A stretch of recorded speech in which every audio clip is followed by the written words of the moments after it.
Division I. Went to the Big West semis for the first time in 11 years.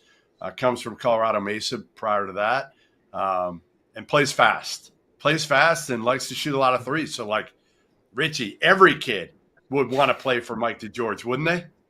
Oh, yeah. That is a dream come true. An opportunity to score a lot of points, shoot a lot of good-looking three-point shots.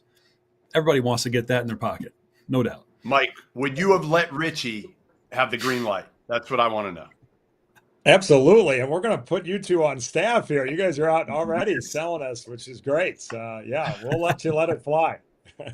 How you doing? How's it looking in year two? I know, obviously you came into the Division I ranks last year and took over a program that needed a little bit of an infusion. It had struggled for a while, and you've got it going in the right direction.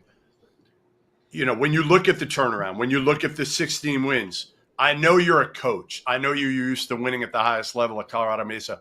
Was it enough? Like, did you walk away thinking, man, we did a hell of a job? Or did you walk away thinking like, we still left some wins on the table. We could have gotten to 20. Well, you always feel like you left wins on the table. I mean, I don't know if I ever got through a season where that wasn't the case. But, as a coach, one is expectations are a funny thing. For us, people didn't have very high expectations. People are congratulating us on a losing season. I caught a little bit of yours with the Hawaii coach earlier, and we basically had similar seasons, and it's like, the world's ending in Hawaii, and everybody's happy at Cal Poly, and we had similar years. So, expectations are part of it. But for us, really, our measure is how much better do we get from the beginning of the year to the end of the year. And so to play your best basketball in March is always a measure. And I think in these changing times, it's really hard to not press so hard this time of year to try to catch people up. They end up wearing them out. So, we try to work hard every day, but we also realize it's a marathon. It's not a sprint. And we're hoping to be playing our best basketball at the end of the year again this year. Well, Jeff touched on it. I mean, you guys made the semis last year. That's the first time since they won it 11 years ago. And they were a 7th seed that year when they won it as well.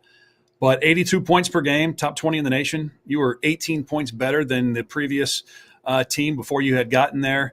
You guys were 3rd in the nation and nailing about 11.5 threes per game. So you set all these school records, right? I don't think people realize how tough an academic school Cal Poly is without a whole lot of winning tradition. So you guys getting in there and doing what you're doing has been super exciting.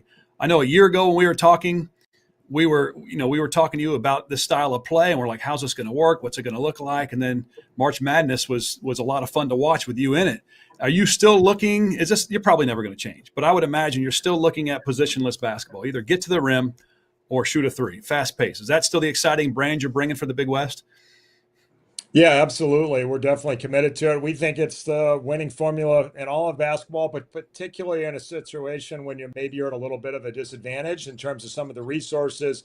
As you mentioned, the academics here are challenging, particularly for transfers. And so, we are definitely committed to it. We're going to play positionless, and a lot of coaches talk about that, but they really mean they're going to play 4 guards and 1 big. We mean truly positionless. All 5 players get to pass, dribble, and shoot. They get to screen. They get to come off of screens. And so we really do mean that. And we need guys that can guard positionally as well, meaning switch and guard inside and out. And we do feel like our roster has taken a step towards that. Last year at this time, I really felt like we had 4 guys that were ready to help us. And one of the reasons we finished stronger was, our bench really developed over the course of the year. And so this year we feel like we got about 12 guys that could all contribute to our style of play, and our pieces just fit together better, which in terms of depth. So we are excited about this group. We're just going to be really young. Last year we were really old. This year we're really young.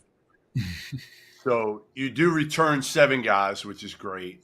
You're one of just 5 Division I programs. This is a crazy stat that didn't lose anybody to the portal.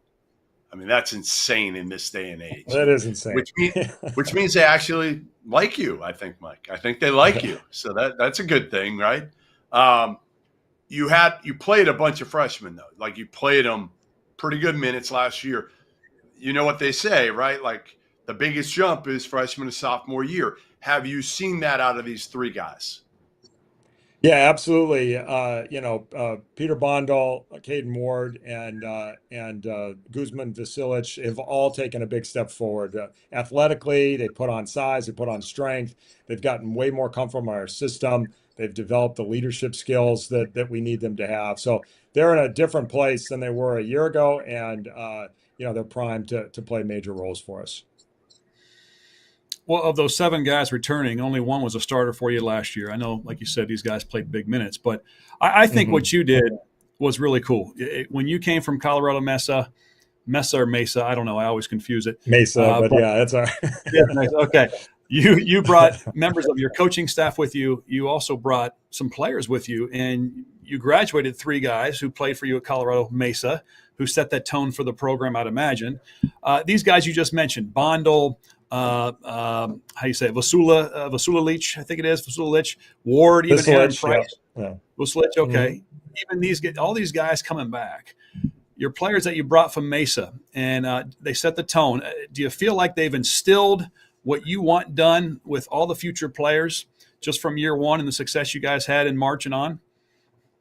Yeah, I mean, having a 55-year-old bald guy out there running around trying to demo what we want isn't as nearly as effective as having guys that are out there doing it that had done it for 4 or 5 years for us at our previous school. So, not only were they really good players, but they were tremendous leaders and they were unbelievable role models for these young guys about how you got to work, how committed you have to be. And they not only understood what we wanted, but they believed in it. So it just gave us instant credibility with this one young group that we retained, what those guys brought every day. All right, so you have guys from 9 different countries on this team. Yeah. How many languages do you speak, Mike? I barely speak English. So, yeah.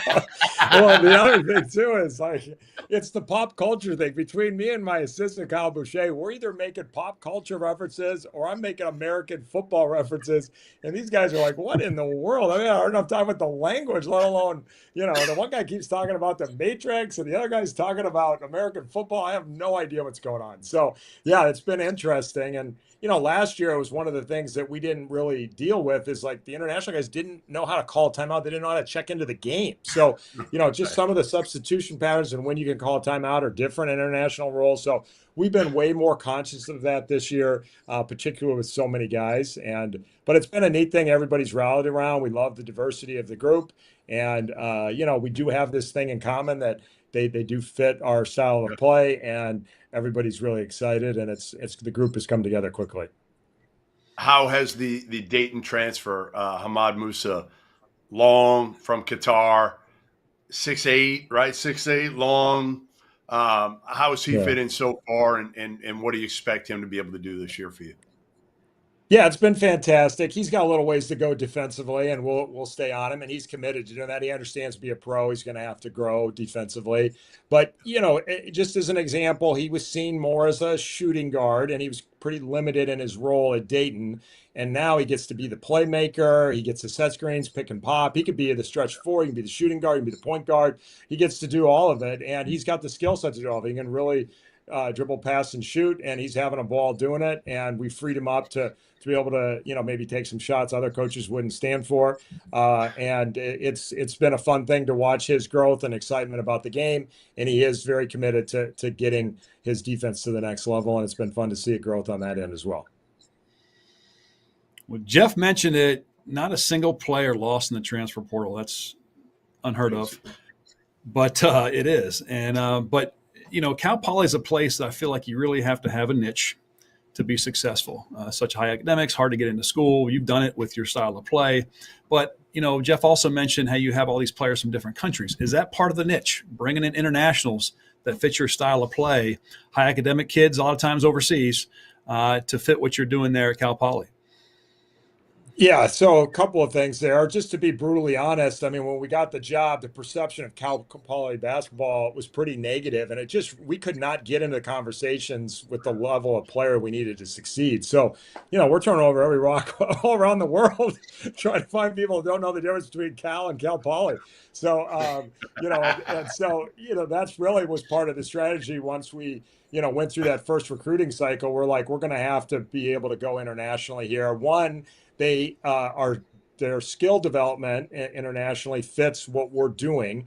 And we've been able to build some relationship with agents that really value having their players in a system that's going to help them grow into being pros. And so the combination of our need and what we're the style that we're doing, it just became a natural fit. And for me personally, I mean, I've been at a lot of high academics over the years that really value diversity, and it's just kind of so cool to have, you know, all 6 continents that have humans on them represented on our roster, and all the different cultural pieces that you learn along the way. And as you develop relationships with these guys, it's really just been great on all fronts. All right, Mike DeGeorge. Before we let you go, I just got one bone to pick with you. All right, I knew it was coming. Eating salads without salad dressing? Like, what are we doing here? What are we doing? Really? Yeah. Come on, man. Like really? So about, I don't know, a while ago, when I hit my 30s, I started putting weight on. So I got really committed to my diet, started to eat better. So I went no dressing on salads as a part of like a thing to lose weight, because I really wasn't eating salads before that.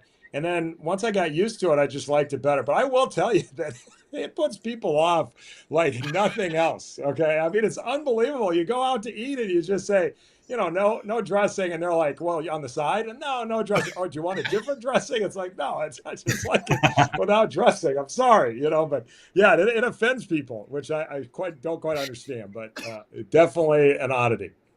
Listen, if you could tell me right now I could lose like 10 if I go without salad dressing, I might do it. I might actually do it. Mike DeGeorge, great seeing you, man. Good luck. Good luck this season.